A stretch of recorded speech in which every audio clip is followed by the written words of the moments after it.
Okay, so there are a couple more tunneling methods that I would like to show. The first one I use a lot, the second one not really. And the second one is harder than the first one, which is probably why I use it a lot more. And I feel like the first one is a lot more effective. Whenever someone's shooting behind you, you would essentially put a floor, and then once you pass this middle line on the floor, you would put a look down and put a stair behind you, and that would cover your behind. And then you just continue that.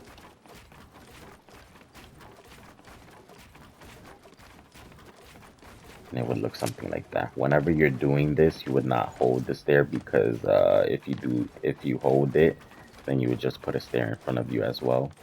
So you just quickly tap both the floor and the stair, um, one after the other. That was just bad timing. But if you hold the stair, then it would look something like that. It would just bring you up, which could trip you up. But yeah, I use that a lot, so I definitely recommend that. Um,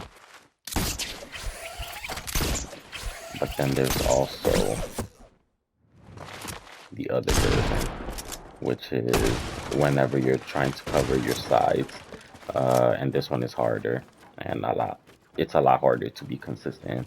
Um, but it also helps with covering your sides. This will not work if they're directly in front of you or directly behind you because it's going to leave us sort of like a tunnel unless you put a wall behind you while doing this uh, in between.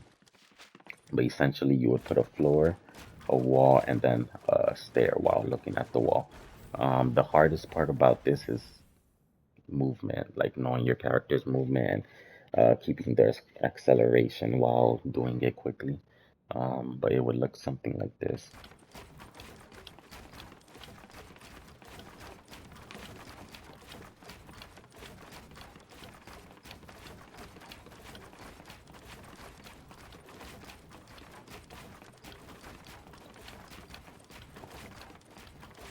Yeah, and then you have to make sure that you're on the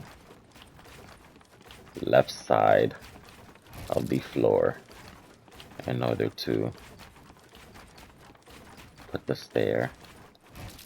You could either look down but to the side, or uh, like you could either put the stair wall and then look down but to the side kind of, and then have the stair go like that, or you could put the floor, I mean, the wall, and then look directly at the wall, and then put the stair behind you. Regardless, I don't really use this as much anymore, at least because I noticed that it's pretty difficult for me to stay consistent with this one compared to the other one. But yeah, there's that, and then